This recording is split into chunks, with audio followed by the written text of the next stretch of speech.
Thanks for showing up.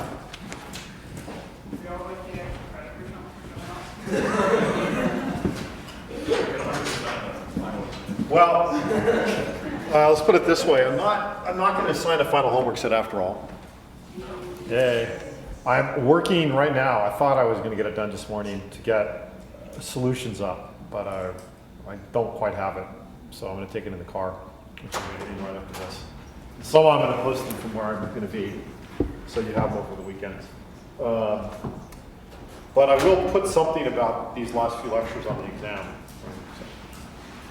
Yeah? What exam, can you put a couple questions based on this topic so be interested in? I might. I mean, I thought about turning it into a full-blown homework set, but I don't want to. So, Like a suggested problem set? it's going to be some. Are these problems on the test going to be like easy enough that? No, there aren't going to be problems, plural, on the test. What I'm trying to say is that I may try to sneak in a way to reward you if you were paying attention in here these last few days. Okay? That's what I'm trying to say. Yeah. Yeah, review session. So I'm going to have the review session on Monday. Pete Kiernan might run a review session on Tuesday, but I'm going to leave me I'm going out of town on Tuesday evening. So so we'll have to have a review on Monday evening. Test is Wednesday. Or we could have the review on Tuesday day. I don't know if people want to do that. I mean, the problem is you guys have classes, right? I don't think that really should work. Yeah?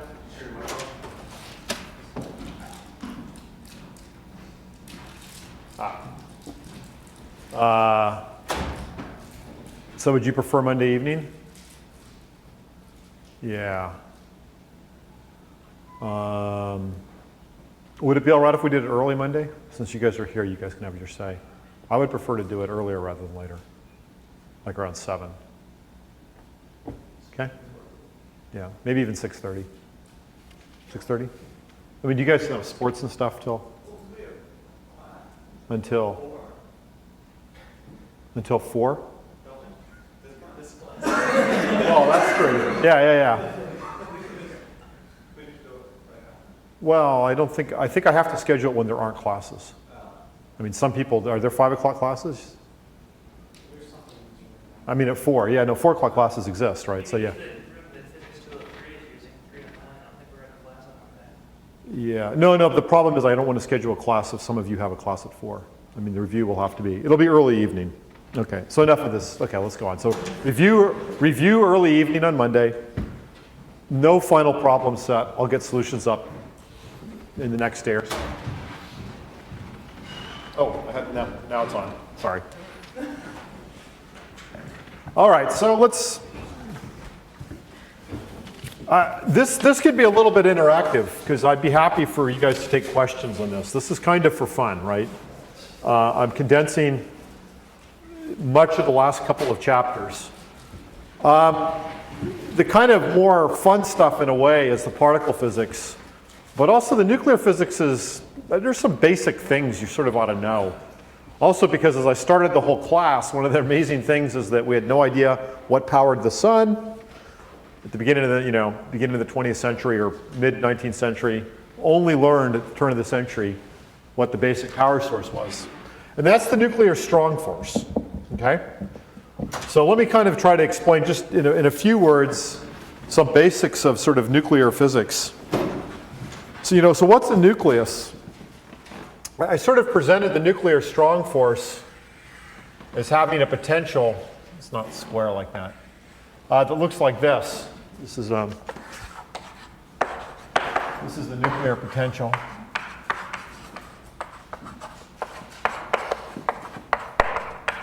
So basically, if a nucleon, and a nucleon means a neutron or a proton, and the protons are positively charged, if you stick them in there, they sit at some low level.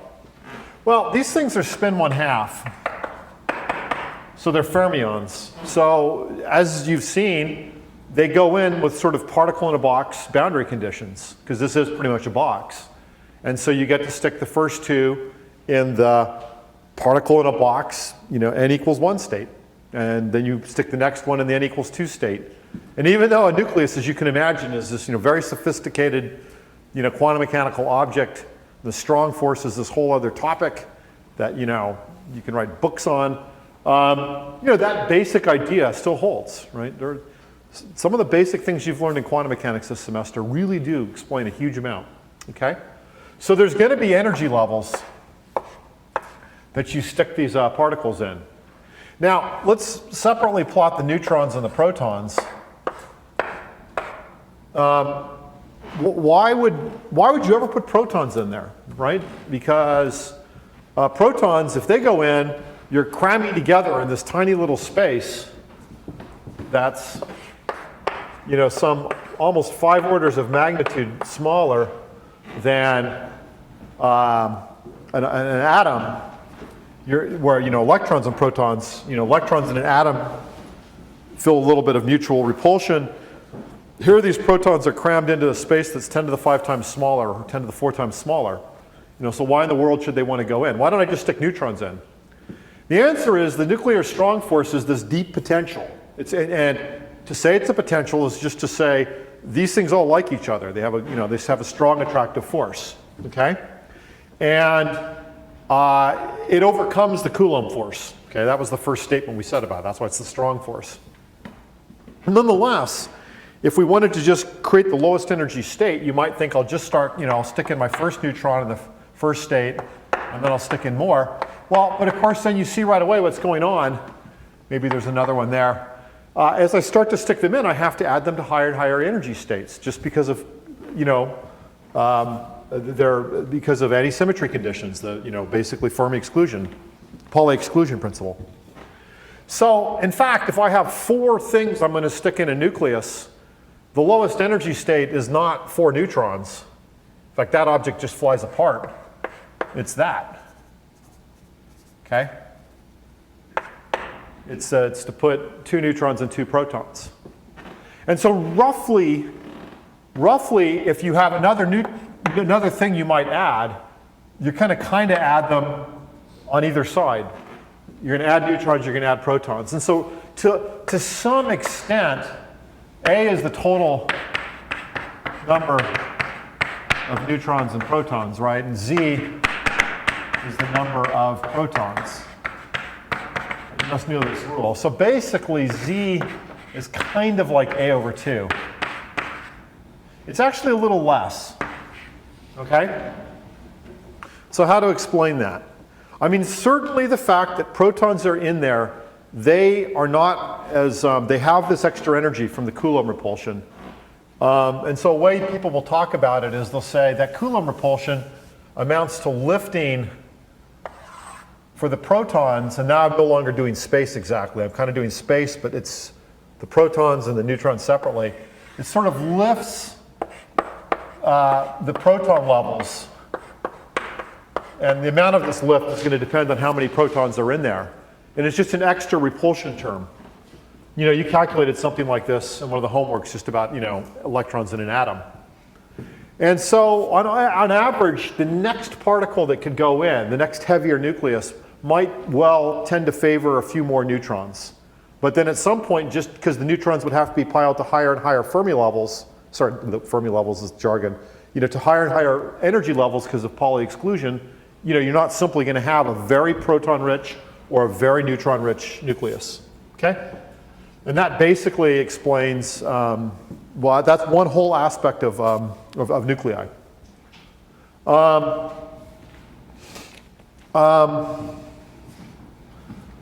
As I add nuclei, actually the binding gets better and better and better. In fact, one way to think about it is if you have a neutron and a proton, so this is the simplest nucleus. This is sort of like the hydrogen atom of, what did I do? A neutron and a proton. That's like the sort of the hydrogen atom of nuclei. So it's the simplest thing. You stick both of them in. This is, this is H2, which is to say it's a hydrogen nucleus but with two. It's called deuterium. If you take two of them and combine them with oxygen to make water, it's called heavy water because the slightly heavier hydrogen. And these two will be bound together. The way you think of it is actually there's these little gluons running back and forth between them. And that's sort of a happy state. An even happier state for a proton or a neutron is if they're surrounded on all sides by particles they can bind to. All right? And so basically, overall, the nuclear binding is strong when any one particle just sees neighboring particles all over. And so the way to think of it actually is that the surface is a penalty. So in other words, and actually this is called the bag model or the liquid drop model. If I have a nucleus, which I think of as having these nucleons inside. Boy, my drawing's terrible because I should have them all the same size, right? One of the nucleons, i.e. that is a neutron or a proton that is deep inside, in all directions sees a neighboring nucleus for which it can sit there and exchange gluons. And the force is strongest, which amounts to the most tightly bound, deep in the potential. But one that's on the edge basically has half, or not quite half, but of space where there's nothing to talk to, right? There's no, right? So you pay a penalty, so the surface area, you get less binding. Now, this is a nice kind of, just a very common thing in sort of all of nature to think about. It talks about why is the heartbeat of an elephant slow and the heartbeat of a mouse fast? It's the notion of, it is related to this, it's the notion of a surface to a volume, right? So in this case, the analysis is that each nucleon that goes in, I get to lower the energy of the whole thing. It's more tightly bound. And so that's a term which is proportional to the volume. But I pay a penalty, which is the surface area. And the surface area divided by, I'll even write it out. The surface area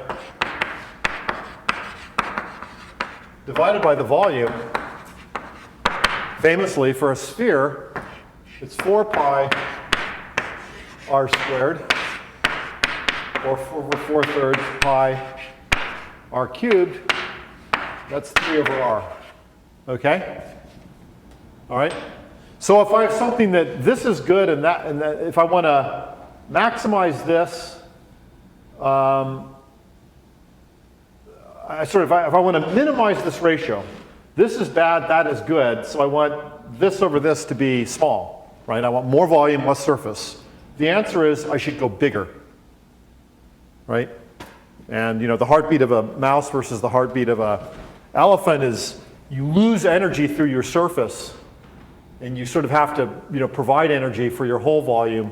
And so in a small thing, it's much more coupled to the outside world. And therefore you need to eat more food, you need a faster heartbeat, all these things. Something that's big and slow stays hot longer. You don't have to eat as much relative to your size. Anyway, so that's just the basic idea. All right, so what am I saying? I'm saying that a big nucleus is better. So there's this way of looking at a nucleus, which is called the binding energy. And it's basically a measure of how strong are the forces, how tightly bound are the particles in the nucleus. And if I were to assign homework, there's all sorts of nice little problems I can give to walk you through this, but I'm not going to do that. But this is called the binding energy.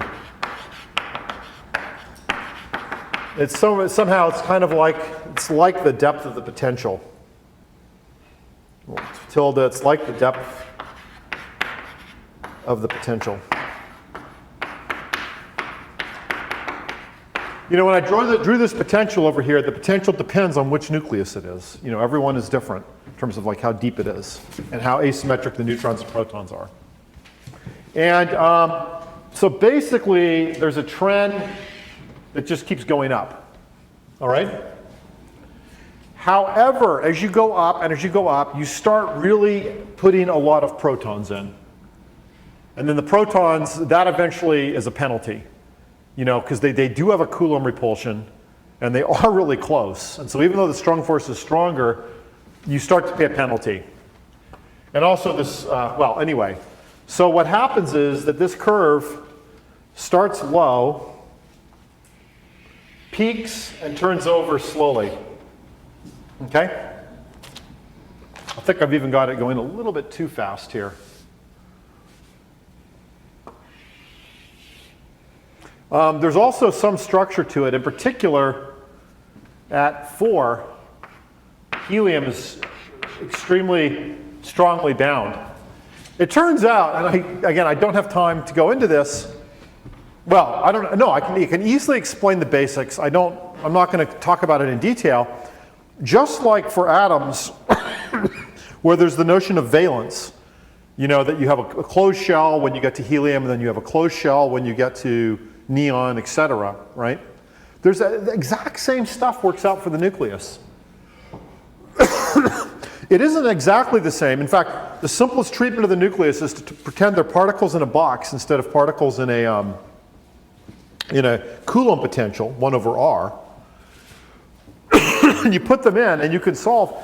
And if it's a three-dimensional, not a box in XYZ, it has to be a sphere, right?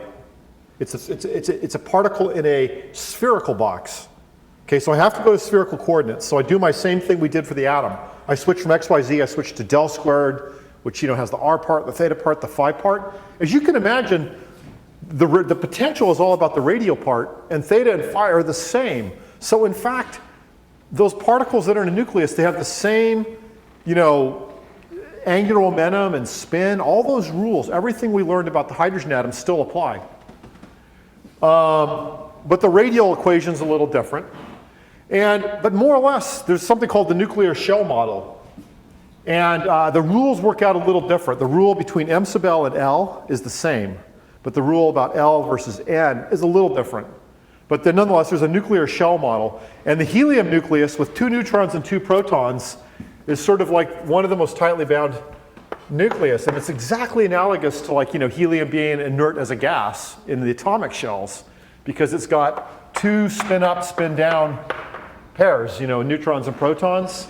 And they're both kind of in a closed shell. And there are nuclear shells which you fill up, and then that's a stable nucleus, et cetera. And so there's some bumps and wiggles in this curve. This is out here. This peters out at 238, which is uranium. Okay, and then above that, the nuclei, there's just too many protons, and they just decay. And so nuclear burning. What is nuclear burning? Nuclear burning is that the Big Bang gave us hydrogen and helium, and a little bit of lithium, and a tiny, tiny trace amount of beryllium. And that was the Big Bang. And so the universe started after the Big Bang with stars forming with just these elements here. And so in a star, what you're going to do, right here, iron is the most stable element. All right? It's an A of 56. And then above that, you're less stable because of too many protons. And so nuclear fusion, which is what happens in the sun, is that I take 2 hydrogen. Well, if I take 2 hydrogen, what do? They won't form a stable nucleus, because that's crazy in this energy consideration. 2 protons, yeah, they have an attraction, but you also have the Coulomb repulsion. So a proton and a neutron is fine, but a proton has to turn into a neutron, which I talked about the weak force, and that's a weak reaction, which is not something you would know. It turns out that weak reactions have certain rules, and only weak reactions can turn a neutron into a proton. And that's just a rule in some sense you have to learn. It's based on rules about the quarks themselves, but it's a rule. And so the sun burns slowly, actually, because that reaction is weak. If weak reactions were fast, the sun would have gone kapoink. All the burning that's happening now, that's going to take multi-billion years, and then it's finally going to go supernova, red giant, it's going to wipe out the Earth and all that. You've probably heard that, and that's true. It's going to happen, all right? If the weak force was faster, was stronger, that whole thing would just have taken, well, it depends how much stronger, but, could have been very, very, very fast. The reaction in the sun is frustrated by turning a neutron into a proton so that the neutron and proton can fuse and form deuterium. They fuse, that's just to say that the two of them fall into this well, and their strong force takes over and they're happy together. Yeah? So a proton is a neutron and then a neutrino, right? Okay, to change from a proton to a neutron, this has a positive charge. It turns into a neutron. This was an up-down quark, and this is an up-down-down quark. So what happened is you flipped an up quark to a down quark.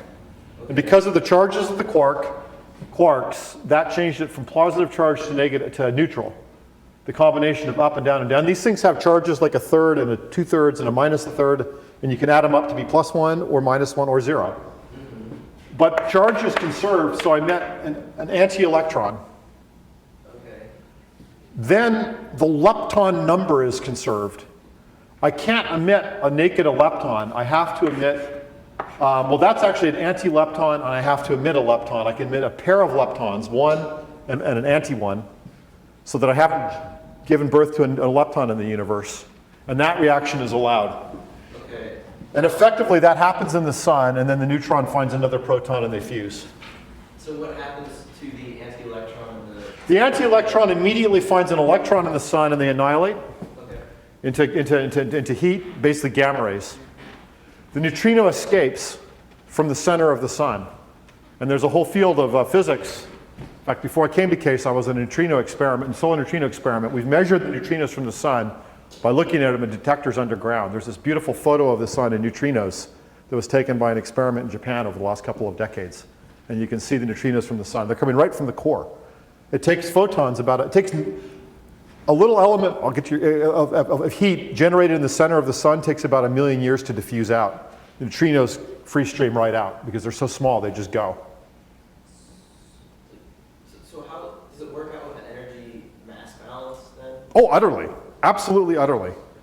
This process doesn't happen alone because it turns out this all is higher masses than that. The sum of these is higher than that. The inverse reaction happens, but if you give energy to the proton, you can make this happen. Okay, and in the sun, that energy is provided by the overall gravitational pressure. Yeah. Let me just ask a question. Okay, yeah. So in terms of stellar physics, or sort of like basic stuff, when you have heavier elements and you have different nuclear reactions, things like the CNO cycle, Yeah. and that sort of thing in stars, can that be explained in context? Oh, yeah. Yes, I mean, The stars will burn to iron. Okay? what would have been like different cycles for making heavier elements and that sort of stuff? It's entirely this. Well, okay. So if you know anything about stellar burning, what happens is the main burning reaction is I turn a proton into a neutron, and then a proton plus a neutron form deuterium. I'll write it with a D. That's 2 hydrogen. Okay? Then a deuterium plus a deuterium form helium-4. Okay? But what can happen also really depends on the details of the rates of these various collision processes and the rates at which you can do things like this. And it turns out there's a whole cycle, and that's only part of it, that ends up basically creating helium-4 out of a neutron and a proton. And that's the main burning reaction, okay? And then, so what happens in a star is early on, you're basically taking hydrogen and you're processing it to helium-4. But you start to build up, there's some sub-reactions which create higher masses. And the helium-4, there's kind of a bottleneck to have 2 helium-4. The 2 helium-4 don't fuse together to form what would be boron-8 because the helium-4 is such an attractively tightly bound nucleus. The boron-8 is somewhere here in terms of binding energy, and it immediately breaks apart. So that there's sort of, the first reaction only gets to helium. And I don't know a lot about stellar evolution, I've never studied it, but I think that roughly, you know, as the star gets older and you finally run out of hydrogen, then these other burning processes have to turn on. And then they're processing, the CNO is the next process, and it's basically taking elements here and burning them up to here. And again, there's this constant thing. You know, as you move along, because you're adding and adding protons, you can't maintain a balance of Z as A over 2. You don't want to have N equals P, neutrons equals protons. You need a little more neutrons. So all of stellar burning is driven by this weak decay, let's call it a decay, this weak process that turns a proton into a neutron. And so the burning is slow, billions of years, okay? Eventually the star runs out of energy because you've burned everything to nitrogen, to iron. And then there's this incredible gravitational pull. There's no burning going on, and it collapses, poing. And when it collapses, most of it's just stuck. But there's a rebound, which until about 10 years ago, no one understood. Literally, maybe 20 years ago. They now understand that what happens is all the neutrinos coming out do interact with the material, and they cause the outer part of that collapsing star to get blown off, and that's a supernova. So when there's a supernova, most of the star stays behind, by far the majority, but the neutrinos drag the outer material into it and shoot it out at the speed of, near the speed of light. It gets boosted to relativistic speeds, and there's just an incredible flash, and you know, one star will go as bright as a galaxy. Yeah. Does that suggest that the neutrino is a highly energetic particle? No, well, in this reaction, all of these particles are going to share in the energy of the reaction. Actually, this is not energetically favored. The one that just happens spontaneously was that reaction. Neutron creates a proton. You must create an electron. That's neutral, because that's neutral. This is a lepton, the antineutrino is an antilepton. Okay, and in this process, all three particles share in energy and momentum. Okay? Although that's not what happens inside the star. So in a supernova, there's basically a temperature. There's this plasma, if you will, of the collapsing material, and it's at a temperature of about nuclear temperatures, because that was nuclear. The whole thing was a nuclear system, and actually, what happens, like to form a neutron star, what happens to form a neutron star is the pressure gets so intense that the electrons get fused with the protons and just totally neutralizes, and you have no more plasma, charged plasma. It's only neutrons, and all that's left is this dense material in the center, which is pure neutrons. It's essentially like a nucleus with no protons, but it's the mass of it is the size of it, you know, this original star. And that's a neutron star, and those are utterly common. Most supernovas create a neutron star. If they're big enough, they create a black hole. Anyway, so yeah, we're having fun here. I'm happy to answer these questions. So that's okay. So that's basic. That's the process of fusion. Move towards hydrogen. If you're over here, basically it's too big a nucleus. The proton repulsion would rather it split apart. There's a thing that happens up at the top, which is this helium is such a strongly bound little critter that this big fat nucleus, 4 of them, 2 neutrons and 2 protons, will just pop out. Okay, and we talked about that before. That's alpha decay. So alpha decay kind of happens along the fringes. It'll make nuclei go from reasonably high, but that kind of craps out around lead. There isn't much alpha decay lower than lead. Certainly not for natural elements that exist. The other way, so basically there isn't much, in nature there's not movement along this line. In principle, these heavier elements ought to form this lighter element, iron, but they don't. But when you're very heavy, there is a more spectacular reaction, which you know about, called fission, which is this thing says, I'm too big, and it's kind of, well, you could think of it, it's like the nucleus is sitting there, it actually always has some energy, and it's kind of vibrating. And it essentially, basically, very rarely, it vibrates so much, it goes like that, and then these two things split apart, okay? And that's fission, which of course is what nuclear bombs are made out of, and also what nuclear power is made out of, right? And so you're basically, in fission, you take a big, well, for the main one that we use is uranium-234. It's right up there.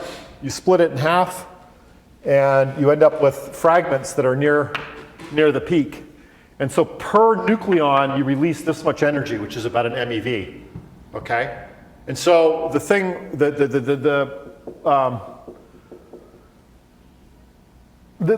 binding energy is basically the energy per neutron or proton in there. And I didn't give the scale here. This is around 10 MeV at the peak here, okay? So in a fission reaction, per each of the 230 total neutrons and protons, I get about an MeV out. Remember that these things weigh about a GeV. Okay, so I talked about the burning reaction in the sun. You're taking, in Einstein's famous E equals mc squared equation, right? You're taking mc squared, where m is a GeV, and you're taking about a 0.1% out for the burning. Hydrogen burning, which is done in a hydrogen bomb, is about nearly an order of magnitude more energy. That delta is much bigger, okay? And that's part of why a hydrogen bomb is so much more powerful than a a fission bomb. And a nuclear reactor, you just do this in a controlled way, right? Still an enormous amount of energy. Per gram of material, it's an MeV instead of an EV. It's 1,000,000 times much more energy than burning coal per unit mass. Okay. One last thing to say. Why are there any heavy elements? You guys know? Huh? Why are there any heavy elements? Because in the Big Bang, I'm just going to tell you, and I hope to get to this on Monday. In the Big Bang, all that was created was hydrogen and helium and a little bit of lithium. Okay? Yeah. We have this supernova. It's a brief period of synthesis. So basically what happened is after the Big Bang, you just had this boring plasma of protons and helium, tiny little bit of lithium, or beryllium. And then stars started to form. And the first stars were very, very heavy, and they very quickly processed through. If the star's really heavy, the pressure is high enough to cause this reaction to happen rather rapidly. And so the nuclear burning is faster, a lot faster. So instead of 1 billion years, if it's a very heavy solar mass, very heavy object, say 100 times the mass of our sun, or maybe 1,000,000 times. And how heavy it was really just an accident of like how much the gas happened to be sort of clumped together to begin with. So early on, whenever there was like a really randomly kind of dense clump of gas that started to collapse and accumulate more and more gas, you got really heavy stars. The pressure in them made this reaction go faster. They burnt through in like 1,000,000 years instead of 1 billion years, 1,000 times faster. Those stars had huge supernovae. And so there was a very early epoch of all the matter getting cycled through a star, which went supernova, and then it kicks out. Well, most of the mass is left behind in this dead core. A neutron star, a black hole, or another type of way that a star can end up as a white dwarf. But some fraction was kicked out back into space. And in fact, here in our galaxy, what's talked about is the average cycling. In fact, it's about 3.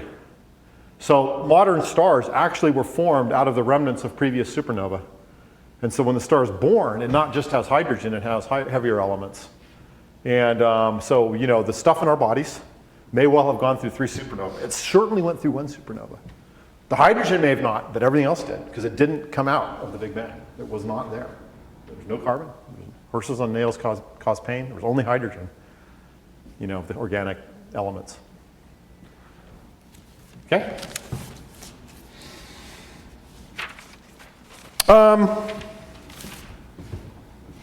Let me talk about this reaction just a moment, or analogous reactions. You've heard of carbon-14 dating. So carbon-14 decays to nitrogen-14. You got to remember how that, so it's on the periodic table, there's boron, carbon, nitrogen, oxygen, right? So nitrogen is Z plus 1. I created an extra proton in my nucleus, so I've got to kick an electron out to keep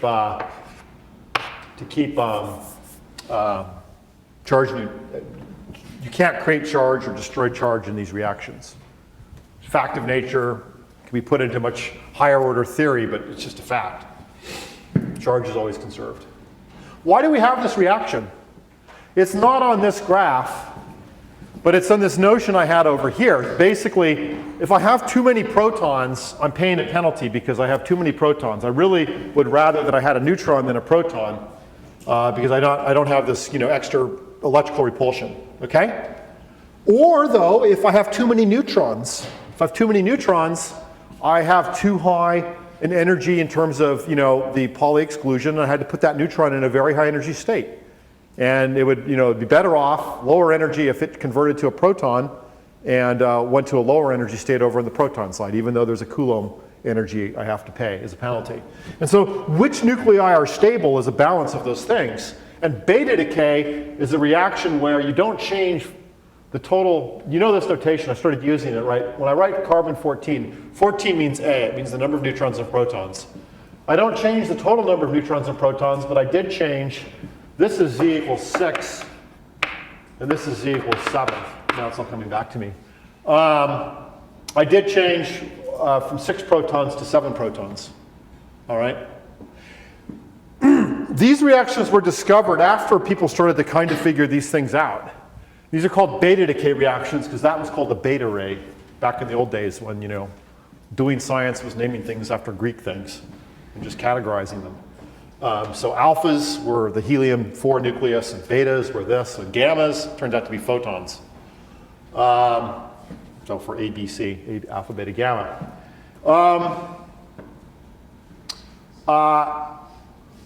This reaction is kind of rare, let me just, in a general way, in a general sense, compared to how energetically favorable it may be for this reaction to happen. As I've mentioned, it happens at a very slow rate. If I have a whole bunch of carbon-14 atoms, they all really would energetically much rather be nitrogen-14. But it doesn't, the reaction doesn't proceed quickly, and that is because this is a weak interaction. Because the force is weak, and this is a little bit, if we had another hour, I could explain exactly why. But let me just say, and I think it makes sense, if a force being weak is equivalent to the particle that only has that force being small, is equivalent to a reaction which depends on that force being slow, okay? And so this is, these reactions, these decays are kind of slow, but they do happen. And initially what was seen was just, they could tell that the carbon turned to nitrogen, and you got an electron out, okay? But there was something very funny about this. First off, people can measure, I guess I have to say one more thing. When you have a reaction like this, how much energy is involved? How are you going to know that? Well, it turns out this is really basically very fundamental. When we talk about E equals mc squared for these particles, and we talk about this binding energy curve, right? This binding energy curve is responsible for the different amounts that a proton or a neutron weighs when it's in a different nucleus. You've probably picked that up somewhere along the way. There's this U, the atomic mass number, which is defined as the weight of a proton when it's in carbon-12, okay? But if it's in a different atom, a proton weighs a different amount. It's all given by this. The protons and neutrons weigh, they weigh the least when they're there. And in iron. And so the difference, the energy difference going from here to here can just be had by taking literally like a mole of carbon-14 and weighing it on a scale, and taking a mole of nitrogen-14, which is normal nitrogen, and weighing it on a scale. And so we definitely know the mass difference between these things, and the mass is turned into energy via this equation. And then we know how much energy extra is going to go into the electron. And again, if I had assigned homework, it would be forcing you to read through the chapter and learn how to do these little estimates. Not estimates, calculations. All right? Because it's all pretty straightforward. You know, the E equals mc squared on one side and the other side. We already did this a bit when we did the special relativity. That's behind it all. Okay, fair enough. So, some amount of energy comes out of this basic reaction and it's shared by those two guys. You know, there's energy released. It was energetically favorable. So this is a more tightly bound nucleus. It's a lower mass. So sum of E equals mc squared. The sum of the masses on this side is lower. There's extra kinetic energy. It gets taken up by these two. It turns out, and this is a bit of a detail, if you think about the kinematics of something like this, when this weighs nothing compared to that. If I give you a ping pong ball and I suddenly now dump a bunch of energy into you, and I say, get rid of the energy, and you're on ice. You're just sitting there on ice, okay? And I say, get rid of the energy I gave you by throwing the ping pong ball, all right? So I guess you drink one of these energy drinks, right? A Red Bull, all right? And then I say, calm down by throwing the ping pong ball, and you're on ice. Okay, not surprisingly, what happens is the ping pong ball goes really, really, really fast, and you recoil like really, really, really slowly, okay? And that conserves momentum, okay, if you're on ice. When that happens, though, the total energy in the ping pong ball turns out is way big compared to the energy in you. If you want to go back and review your little energy momentum problems from last fall, you'll see that, okay? So the electron gets all the energy. This guy, because he's so heavy, stays put. He gets a little bit of energy, but the ratio is the ratio of masses, and it's more than 1,000. What's weird is that energy wasn't a fixed number. The difference in masses was, well, really readily measured. And this electron, it turns out it has a spectrum of energies. This maximum energy it has, this is the energy of the electron. This is the number of times the electron has that energy. The maximum was equal to this, what you expected, but it could go down to 0. What in the world? And when this happened, oh, and also there's another little problem. If you look at this reaction, spin a half, spin a half, spin a half. You're starting off with spin of a half, and you're ending up with 2 spins of a half. So angular momentum wasn't conserved. So, oh my God. And people thought maybe energy isn't conserved in these new forces we're finding. But wiser, cooler heads prevailed and said there's no way that that's happening. And I think it might have been Fermi, but actually I can't remember my history here. One of those, 1930s greats, said there has to be another particle. It's neutral, and it's so small that it's never been seen in a detector. We call it the neutrino. And it was another 30 years before it was discovered directly, experimentally. And so the neutrino and the electron, they share in the energy, and they come out, okay? And that's a weak reaction. So that's mostly what I want to say about nuclear reactions. There is the whole, okay, I'm sorry, I want to say one other thing. So I just have to mention for your general knowledge, radioactive decay and dating. There's this very simple idea behind this. Let me come here, which is, if you have nuclei which might decay, and the reason they're going to decay is because it's this nucleus and it ought to be that nucleus. Or more commonly, this is actually the type of reaction that's common. You can't actually get things to fuse, basically because there's a Coulomb barrier, unless you kind of smash them together, which is the goal of fusion reactors. You can't get them to fission all by themselves. It's a really rare thing. The way fission works is that a neutron has to come along and start it. And a reactor is carefully set up so that there's a lot of neutrons from the rare decays that do happen. But every time there's a fission reaction, there's an average like 5 to 7 neutrons made. And if you arrange conditions right, then each fission triggers several more fissions. And so then you have a runaway reaction. Or if you balance it just right, like in a nuclear reactor, it's not runaway. But if you get more and more uranium packed in there, it would be. Or if you back the amount of density of uranium off, it won't be. But anyway, those reactions just don't spontaneously occur easily. Alpha decays do, randomly. But most of them are this. It's just that the supernova process, which is really violent, it creates all the elements out here. But it creates them in another way of looking at it. This was just total A. It creates them with neutrons and protons not equal to the optimum. And there's lots of nuclei that can be created like this one that would rather get back to the optimum balance of neutrons and protons. Okay? So then they'll decay. Actually, this one is not created by supernova. Carbon-14 is actually created in the atmosphere by cosmic rays inducing the reverse reaction. Okay? But then carbon gets in your body, and in about 10,000 years, it's going to decay. And then we can use that for dating. And the one point I simply wanted to make, if you have those decays, they're just going to pop off randomly. And the way to think about it is, well, I have some number of particles. I have a bunch of carbon-14.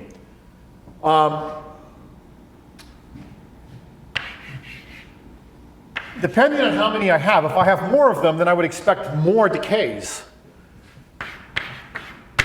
And so what we say is, in fact, I'll take away the proportionality or inequality. That's the basic idea behind radioactive decay. It's the basic idea between a whole lot of things in nature. I've already used this equation several times this year. You know, you should be used to it. If something is proportional to the number, right? If I said, how many students of you are going to die? Okay, well, it's a random process because you're young. Then it's going to be this law. If there's a lot of you, someone might die. If I take all the students in the United States, you know, I could probably write down a nice equation. It's going to pretty well dictate, you know. I mean, you're in your 20s, you're going to go through exponential decay in terms of the number of you that are still alive, okay? So it's just the idea that dN dt is a change in n with time. It's negative, it's proportional to n. The proportionality constant, as I write, is 1 over a tau, and which has units of time. This is the time constant. It all makes sense, right? And the simple solution, this is just the equation dn over n equals minus dt over tau, which I'll integrate. I'll integrate from n0 to a value of n starting at 0 going to t.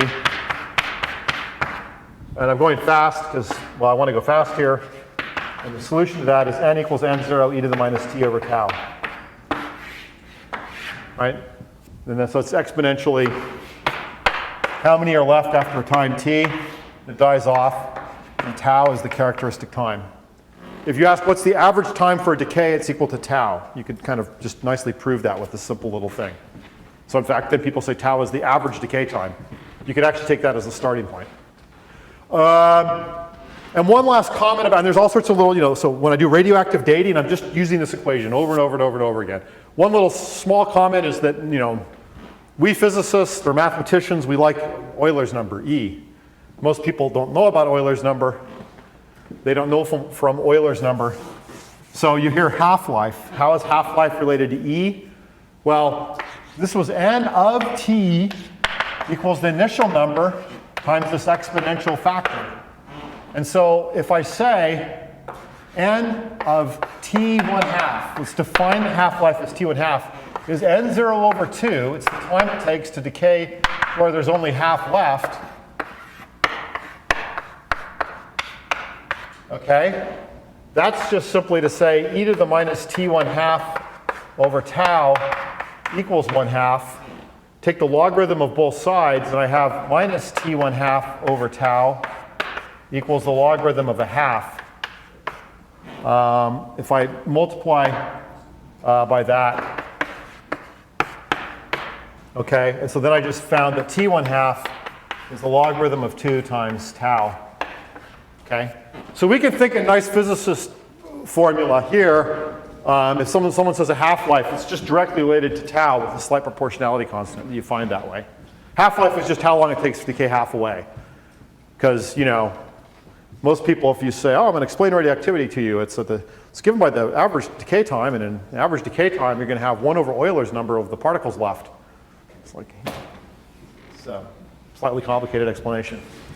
Okay, so, yeah, that's basically what I have to say right? And then this dating, using these decays, was the first thing that gave people the age of the universe for real. You might remember in the first lecture, it was actually Darwin, of all things, was one of the first people who ever tried to think about dating the Earth because he wanted to see if there was time for evolution. And he looked at geological he was a smart enough scientist. He looked at geology and found an erosion formation in England. And he estimated it took a few 100 million years to happen. And there's a big debate about that. Then they found alpha decay.